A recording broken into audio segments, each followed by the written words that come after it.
সত্যিকার অর্থে খুবই আনন্দিত যে আজকে আমাদের সকলের পরিচিত মুখ বাংলাদেশে আহমদুল্লাহ ভাইয়ের অনুষ্ঠানে বা তার এই দিন প্রচারের এলাকায় আসার তৌফিক পেয়েছি এবং তিনি আমাকে সুযোগও দিয়েছেন কথা বলার। এজন্য সত্যি আমি আনন্দিত, আলহামদুলিল্লাহ। আর এই সুযোগ শুধু আজকে নয়, তিনি যখন দাম্মাম ইসলামিক সেন্টারের দায়ী ছিলেন সেখানেও আমার একাধিকবার তাদের বিশাল মাহফিলে যাওয়ার সুযোগ আল্লাহ তাআলা আমাকে দিয়েছিলেন। সেজন্য আমি আল্লাহ শুকর আদায় করি, অতঃপর আহমদুল্লাহ ভাইয়ের শুকর আদায় করি। তো বাড়িতে আসার পরে অল্প সময়ের মধ্যেও আমি এখানে একটিবার আসব বলে আশা পোষণ করেছিলাম। আর কালকে হলো আমার যাওয়ার ফ্লাইট, কালকে চলে যাব ইনশাআল্লাহ। তারপরও আমাকে অল্প সময়ের মধ্যেই আমাদের প্রিয় ভাইদের সাথে সাক্ষাৎ করার সুযোগ করে দিয়েছেন, আলহামদুলিল্লাহ। প্রিয় ভাইয়েরা আমার, সত্যি আল্লাহ রাব্বুল আলামিন আমাদের প্রতি খুবই দয়ালু। তিনি আমাদের জন্য তার রহমতকে প্রশস্ত করে দিয়েছেন। যদি আমরা একটু এগিয়ে যাই আল্লাহ তাআলার দিকে, তাহলে আমরা দুনিয়াতে আখিরাতে ভাগ্যবান হতে পারবো, আমরা হতে পারবো সফল কামিল। আল্লাহ রাব্বুল আলামিন আমাদেরকে ওয়াদা দিয়েছেন, যদি আমরা আল্লাহ রাব্বুল আলামিনের প্রতি ঈমান আনি এবং ঈমান আনার পরে সব আমল করি, তাহলে তিনি আমাদেরকে এই পৃথিবীর জীবনটাকে সুন্দর করে সাজিয়ে দিবেন, আলহামদুলিল্লাহ।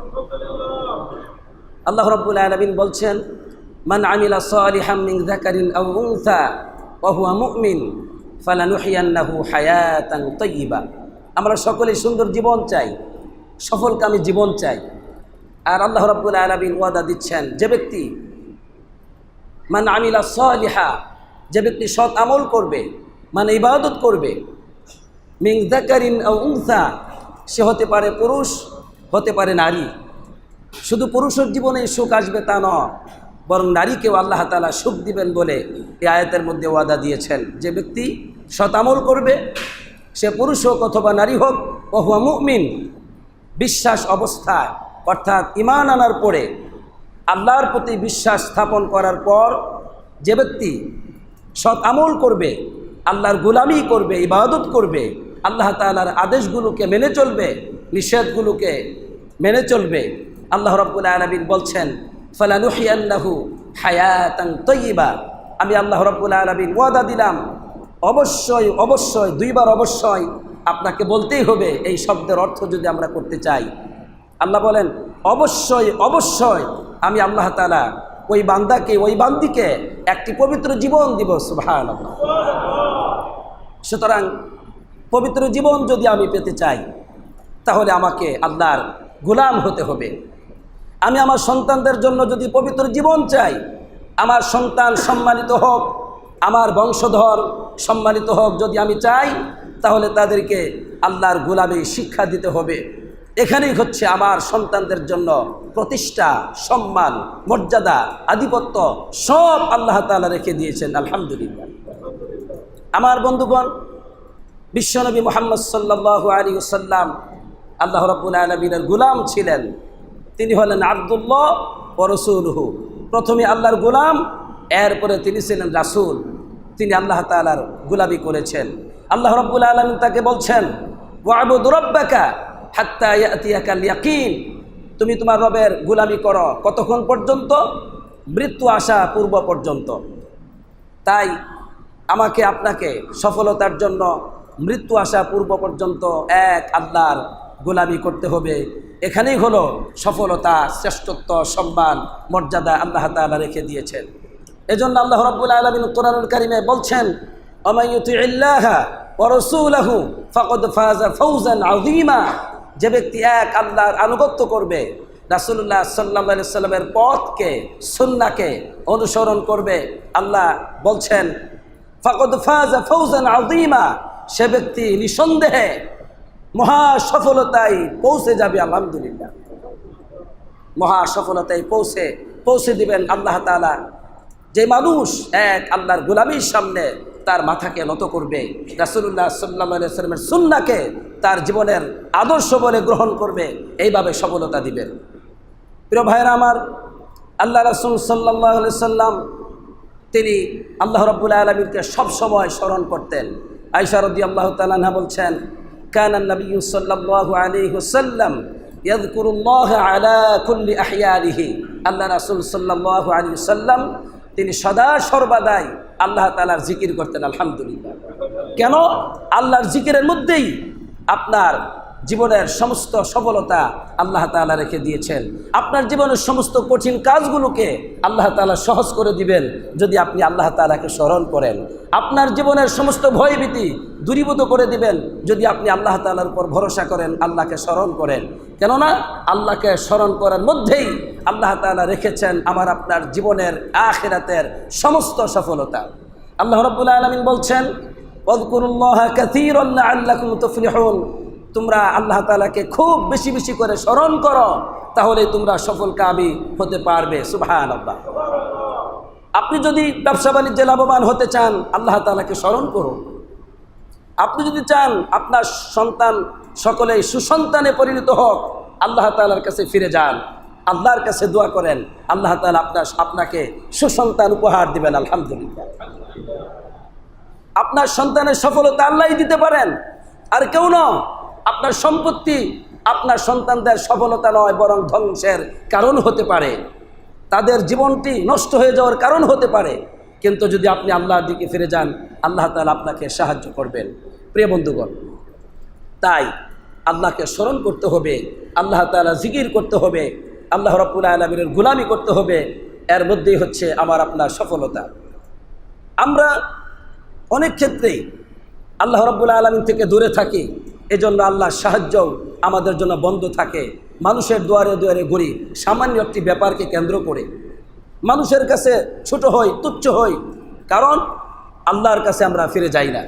অথচ আল্লাহ রাব্বুল আলামিনই পারেন আমাকে আপনাকে আমাদের জীবনের সমস্ত বন্ধ দরজাগুলোকে খুলে দিতে। আলহামদুলিল্লাহ। কারণ তিনি হচ্ছেন ফাত্তাহ, ফাত্তাহুল আলিম, ওয়া হুয়াল ফাত্তাহুল আলিম। তিনি হচ্ছেন ফাত্তাহ, অর্থাৎ সমস্ত বন্ধ দরজাগুলোকে আল্লাহ তাআলা খুলে দেন। সুবহানাল্লাহ। আলিম, তিনি জানেন কোন বান্দা আল্লাহ তাআলার কাছে চায়, আল্লাহ তার সমস্ত বন্ধ দরজাগুলোকে খুলে দেয়। এটা কে চায়? কে উপযুক্ত? কে আল্লাহর দিকে ফিরে এসেছে? কে আল্লাহর কাছে নত হয়েছে? আল্লাহ জানেন। এই জন্য আল্লাহ বলছেন, আমি জানি, আমি আলিম, আমি জ্ঞানী, আমি জানি কে সফলকামী হওয়ার উপযুক্ত আর কে ব্যর্থতার উপযুক্ত আমি জানি। সুতরাং আপনি যদি চান আপনার জীবনের সফলতা, তাহলে পথ একটি, সেটা হচ্ছে আল্লাহ তাআলার পথ। আলহামদুলিল্লাহ। প্রিয় বন্ধুগণ, আল্লাহ রাব্বুল আলামিন তিনি আমাদেরকে ওয়াদা দিয়েছেন, আমরা যদি আল্লাহর দিকে ফিরে যাই, তওবা করি, তাহলে তিনি আমাদেরকে সফলতা দিবেন। আল্লাহ বলেন, ইয়া ওয়াতুবু ইলাল্লাহি জামিআন আইয়ুহাল মুমিনুন। হে বিশ্বাসীগণ, তোমরা আল্লাহ তাআলার দিকে ফিরে আসো, আল্লাহর কাছে তওবা করো। অনেক মানুষই আমরা পাপের মধ্যে হাবুডুবু খাই, তখন আমাদের জন্য অনেক ক্ষেত্রে সফলতার দরজা বন্ধ হয়ে যায়, সামনের দিকে আগাতে পারি না, মানুষের কাছে ছুটাছুটি করি, জীবনটি পেরেশানের ভিতরে একেবারে নিমজ্জিত হয়ে যায়। কিন্তু আমরা বুঝি না যে সমস্যাটি কোথায়। সমস্যাটা হচ্ছে আপনার হৃদয়ে পাপকে আপনি লালন পালন করছেন, আপনার হৃদয়ে আপনি অপবিত্রতা লালন পালন করছেন, যা আপনার রব অপছন্দ করেন। আপনি পবিত্র থাকবেন, আল্লাহু ইউহিব্বুল মুত্তাহিরিন, পবিত্র বান্দাদেরকে আল্লাহ তাআলা ভালোবাসেন। কিন্তু দেখা যায় আপনার হৃদয়ে অপবিত্রতা থাকার কারণে আপনার জীবনের সফলতা আটকে গেছে। তখন আমরা বুঝি না কোথায় গেলে সফলতা হবে, কোথায় গেলে আমি নাজাত পাবো, আমার ব্যর্থতা গ্লানি দূর হবে, আমরা বুঝি না। আল্লাহ তাআলা বলছেন, ওয়াতুবু ইলাল্লাহ, হে আল্লাহর বান্দারা, এক আল্লাহর দিকে তোমরা ফিরে আসো, জামিআন, সকলেই, আইয়ুহাল মুমিনুন, হে বিশ্বাসীগণ, আমার দিকে ফিরে আসলে কি হবে? লাআল্লাকুম তুফলিহুন, তোমরা সফলকামী হতে পারবে। সুবহানাল্লাহ। প্রিয় ভাইরা আমার, তাই আসুন আমরা আল্লাহর দিকে ফিরে যাই, এক আল্লাহর গোলামের দিকে ফিরে যাই। অর্থের দরকার, আল্লাহর দিকে আসুন। ক্ষমতা দরকার, আল্লাহর দিকে আসুন।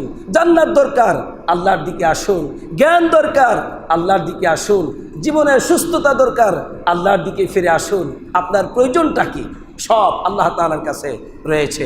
সুতরাং এক আল্লাহর পথে যদি আমরা ফিরে যাই, তাহলেই সফলতা। আর যদি ব্যর্থতা আল্লাহ তাআলা দেন, কেউ আমাকে আপনাকে সফলকামী করতে পারবে না। এজন্য আল্লাহ রাব্বুল আলামিন এই শিক্ষাটি বিশ্বনবী মুহাম্মদ সাল্লাল্লাহু আলাইহি ওয়াসাল্লামকে দিয়েছেন। হে রাসূল সাল্লাল্লাহু আলাইহি ওয়াসাল্লাম, ওয়া ইয়ামসাসকাল্লাহু বিদুররিন ফালা কাশিফা লাহু ইল্লা হু। আল্লাহ রাব্বুল আলামিন যদি তোমার ক্ষতি চান, আল্লাহ যদি চান, সেই ক্ষতি আল্লাহ ব্যতীত আর কেউ দূর করতে পারবে না। ওয়া ইউরিদিকা বিখাইরিন ফালা রাদ্দা লিফাদলি। আর আল্লাহ তাআলা যদি তোমার কল্যাণ চান, তোমাকে কোনো কল্যাণ দিতে চান, সেই কল্যাণকে প্রতিরোধ করতে পারবে না কেউ, কেউ বাধা দিতে পারবে না। সুবহানাল্লাহ। আল্লাহ যদি চান, এই জন্য সফলতার জন্য আল্লাহর দিকে ফিরে যেতে হবে। ব্যর্থতা থেকে মুক্ত পাওয়ার জন্য আল্লাহর দিকে যেতে হবে। আর কোনো পথ নেই, পথ একটি। আপনার অর্থ যেখানে মূল্যহীন, আপনার গায়ের শক্তি যেখানে মূল্যহীন, আপনার জ্ঞান যেখানে মূল্যহীন, সেখানে আল্লাহর সাহায্যই হচ্ছে সফলতার পথ। এজন্য মুহাম্মদ সাল্লাল্লাহু আলাইহি সাল্লাম যখন বদরের যুদ্ধের জন্য বের হয়ে গেলেন, সেখানে 1000 সৈন্যদের বিরুদ্ধে লড়াই করার জন্য অস্ত্র নেই, ঘোড়াও নেই, যুদ্ধের সরঞ্জামাদি খুবই দুর্বল। কিন্তু বদরের প্রান্তে পৌঁছে গেছেন, সকালে যুদ্ধ হবে। তিনি রাত্রিবেলা প্রাণ খুলে আল্লাহর কাছে বিনয়ী হয়েছেন, আল্লাহর কাছে কাকুতি মিনতি করেছেন সারাটি রাত। তার কাকুতি মিনতির এই কঠিন অবস্থা দেখে আবু বকর রাদিয়াল্লাহু তাআলা আনহু তার পিছনে হাত দিলেন এবং তার চাদর পরে গিয়েছিল। মুহাম্মদ সাল্লাল্লাহু আলাইহি সাল্লামের চাদরটি গা দিয়ে বললেন, আল্লাহ তাআলা আপনাকে সাহায্য করবেন। সুবহানাল্লাহ। আল্লাহ তাআলা আপনাকে অপমানিত করতে পারেন না, আল্লাহ আপনাকে সাহায্য করবেন। এইভাবে উৎসাহ দিয়েছেন, কারণ তিনি জানেন যে আল্লাহর সাহায্য না হলে আমরা কোনোভাবেই এই ময়দানে টিকে থাকতে পারবো না। আল্লাহর সাহায্য না হলে আমাদের আজকে থেকে বিলীন হয়ে